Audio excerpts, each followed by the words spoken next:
So a quick assembly video of the blind opener. We've got all our 3D printed parts, so the cover, the main base unit, the gear cage, the gear carrier, two 10-tooth gears, the 12-tooth gear. There's these two little pins that are 0.8mm or maybe 1mm pins, and the two 2mm pins. Need two screws to clamp the motor. They're M2 by 18 or something. I'll put them in the parts list. Two M3 countersunk screws to hold the pot, and a motor, and then the actual actuator that does the moving.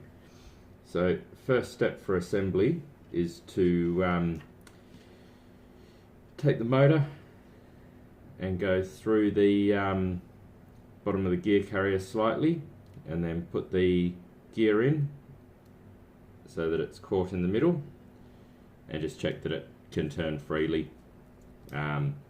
Shouldn't be super loose because there's a bit of drag on the gear carrier to the motor shaft. Next step is take the 10-tooth and just put a small little pin to hold that one in place. Pretty simple. And then the other side, same thing.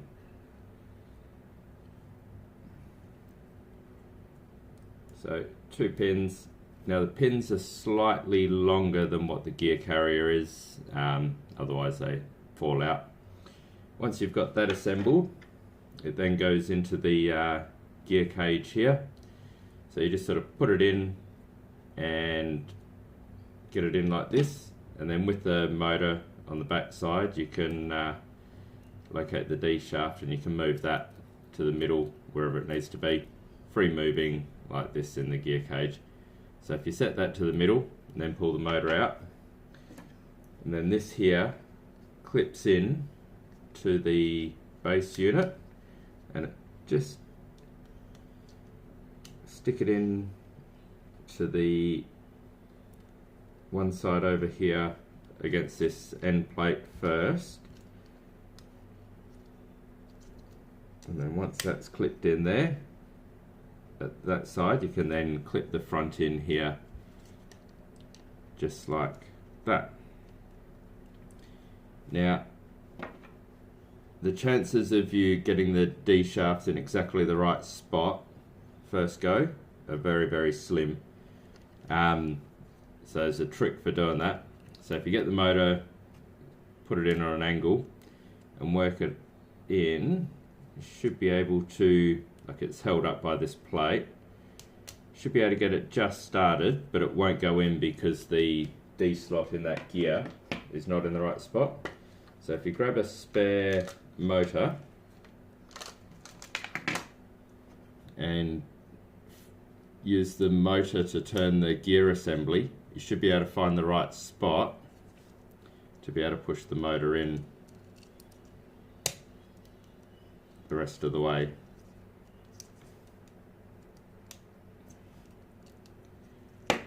And once you're in the right spot, that will go in, it will push the bottom motor out. Just makes getting it in a little bit easier.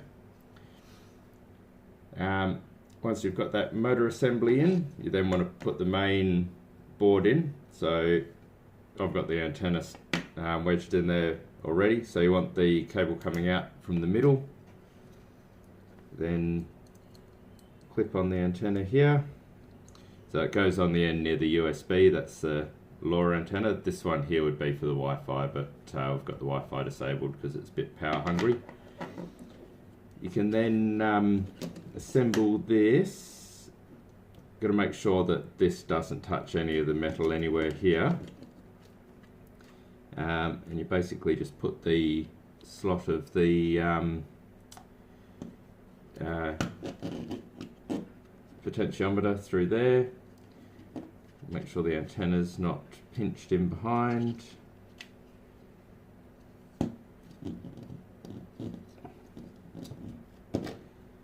Just use the pliers to get that out of there. Make sure you're going to twist it the other way so that naturally wants to come upwards instead of downwards. So yeah, that's better now. And then we throw a couple of M3 screws in.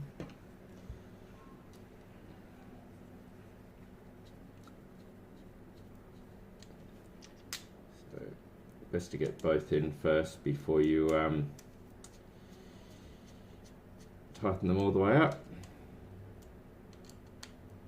Alright, once they're done, you can then plug your motor into the main board. Click.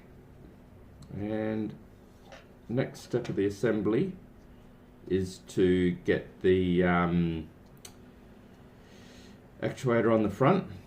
Now that's hard with the gears in this position, so you may need to find yourself,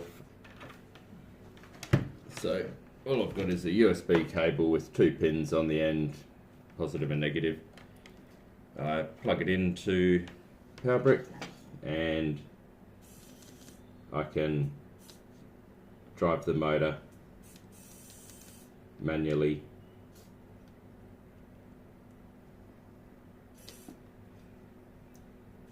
using this. I can drive the motor into the spot where I need it. So now it's in the middle, so it's not going to interfere with the actuator putting that in. So to mount the actuator, we'll stand it up. We'll just put 1 pin in the slot at the bottom, put one at the slot at the top, and just sort of hold that up with your thumb from the back of the actuator. Just clip it in like this. Make sure both pins are sitting fully in their pocket. So this one's just jumped out at this end, so I'll just come back till it drops in, and then bring it all the way down to this end, and we'll just pick up this end of the actuator and stick it over the pin there. That's the assembly complete. So now you can do a test run with your motor here, and there it is.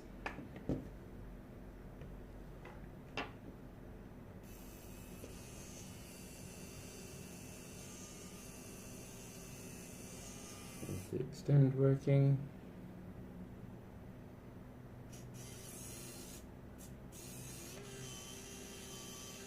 And there's the retract.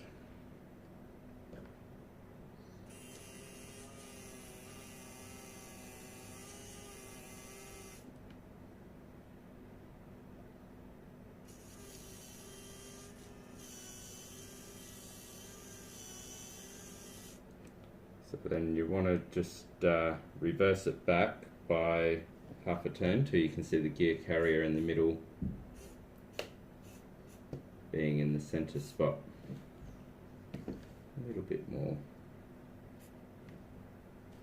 So now you can see the gears are in the middle. Once you've done that, this cover, just make sure you're not going to pinch that in there. This cover will slide on just like that. That's the actuator complete.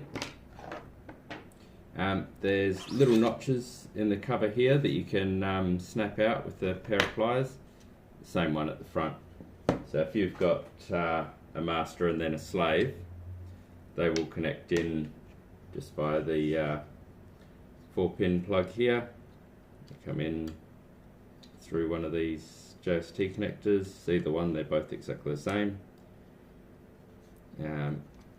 Clip that in there, come through here, and I've got the rear slot there cut out for that, and there should be more than enough room to get the cable in behind.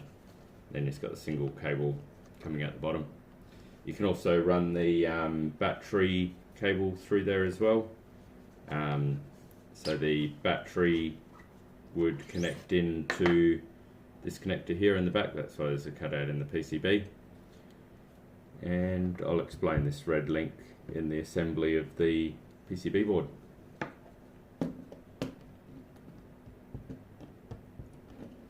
So when you're connecting and disconnecting these connectors, use a pair of pliers rather than pulling on the cables. They're pretty weak, the old clips.